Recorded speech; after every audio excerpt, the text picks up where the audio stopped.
This machine is running auto steer on RTK. And the operator can be concentrating more on the boom, for example maintaining boom height and boom level.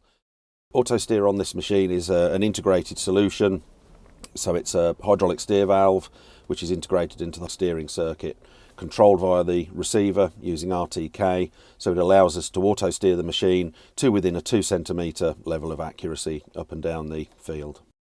With the X35 we have the option of auto steering on the headland as well as up and down the tramline in the field.